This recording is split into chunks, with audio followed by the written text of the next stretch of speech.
pipe in an idea or two if something comes up, but go ahead, Verge. So first of all, JVE, that stands for what?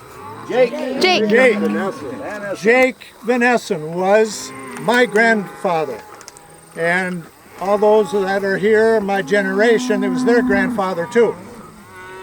Well, in 1893, Henrik and Gertrude Vanessen had a son born, and they named him Jake, and they lived in Holland. And Hendrik was the Dutch name, but from now on I'll call him Henry. Henry made his living by truck farming, raising vegetables on an acre of ground. That's all he had, was 1 acre. And it was tough work because that was very low ground and it was often too soggy to plant. So they would dig mud out of the bottom of the canal and put it on top of the mound of dirt in order to raise crops. And mostly they raised cabbage. Some years the price was good and the crop was good and they were all right. Some years the crop was bad. Kyle, you may be quiet. No competition there. So Henry and Gert talked to each other back and forth, and they said, "We've heard good things about America. Maybe we should come to America." But they didn't have enough money for passageway, and they, at that time, had 5 children, plus the 2 of them. So it took a substantial amount of money to pay for a passageway.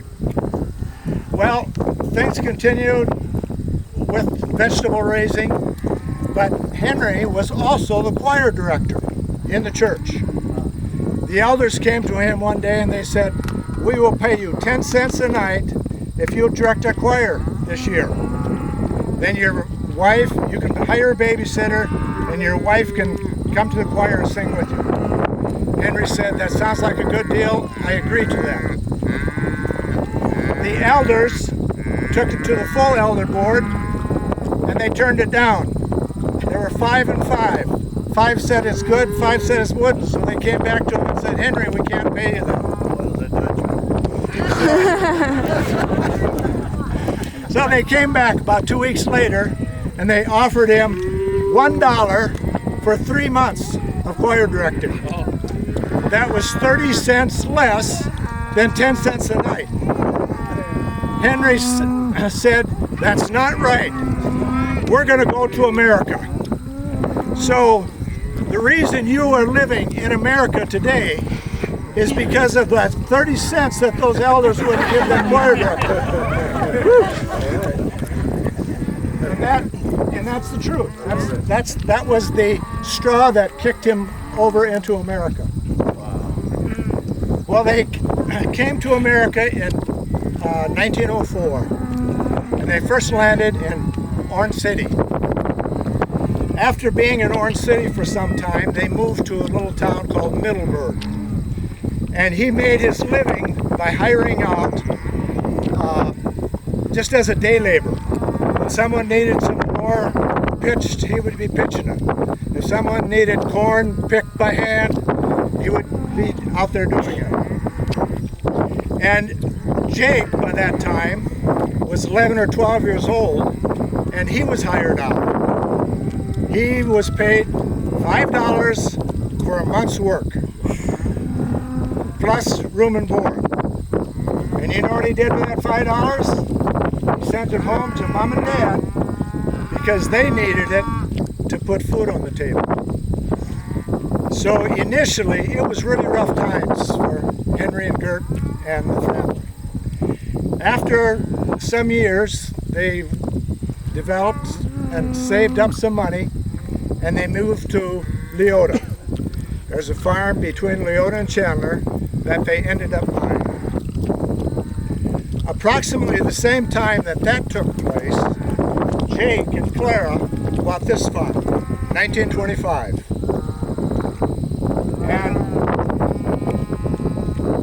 1933, then Henry, that was their oldest son. He was 15 years old. He had gone to Sioux Falls one day and he noticed stones on the hill of somebody between here and Sioux Falls. And he said to his folks, he says, you know, we've got hills that this would work just perfect.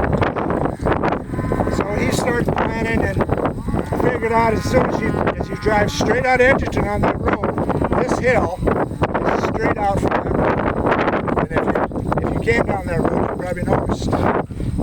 So anyhow, he had 5 siblings. He had Ella, she was 12. He had Raymond, he was 10. And Nelvin, he was 8. And Clarence, he was 6. And they all came out here with a coaster wagon and they started collecting stones wherever they could. They started out on this hill. They used up all the stones that are on this hill. As you can see, there aren't very many stones around here anymore, even 90 years later. And then, lost my train of thought. Oh yeah, after they gathered them all up, it took them about 3 Saturdays to place them all, and then they said to their dad, he said, you know, we should really have some whitewash. And mysteriously, one day, a bag of whitewash showed up in the barn. So the kids came up here with their whitewash, and then they whitewashed them. And now we don't whitewash them anymore, but this is white cement that lasts a while. But that isn't the end of the story. 3 months later, this was done in October, in January, Hanky, or Henry, came into the house complaining of a side ache. And folks took him to the local doctor, and the local doctor said, I think he's got a burst appendix. And at that time, there was no penicillin available yet. And they took him to, I think it was Sioux City, wasn't it, Wes? I think the hospital was Sioux City. And within just a few days, Hanky went to be with Jesus. But he had left this monument to Jake. And Jake and Claire would get up in the morning and walk out the front door, and they would say to each other, we lift up our eyes to the hills. Where does our help come from? Our help comes from the Lord, the maker of heaven and earth.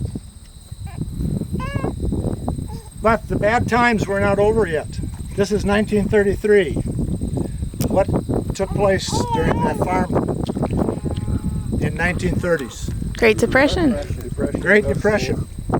And it didn't leave them alone either. Grandpa needed $100 in order to make his farm payment. And he went to the bank. The banker said, sorry, there's a whole bunch of farmers in the same shape as you are in, and we cannot give it to you. So they lost their farm, and the farm went back to the mortgage company. But the mortgage company had lots and lots of farms. Nobody could afford to buy a farm. So they tried to get it ready for market. They painted all the buildings, they fixed the broken doors, they let them continue to live here for 9 months free of charge. And then they put it up for sale. And they put it up for sale for no money down and for less money than they owed on it when they lost it. So what seemed to be a disaster for them turned out to be a blessing from the Lord. And Grandma Clara was, you might say she wore the pants in the family some of the time. And she said to Jake, she says, Jake, if somebody else can buy it, no money down, why can't we buy it, no money down? Let's go buy it. So they got in the car and drove to Slayton and repurchased the farm. And within a few years, farming became good, and within a few years it was paid for, and he helped several of his sons buy farms as well. But, going back to 1933, Hanky died, but Grandma Clara was pregnant. A month after Hanky died, the person that you are all here for today, Henry II, was born. And at that time, when they lost a child, they sometimes also called the next child the same name as the one that passed away. And that's where Henry comes in. And then after Henry, there was Joyce and Wes. And Wes is with us here today.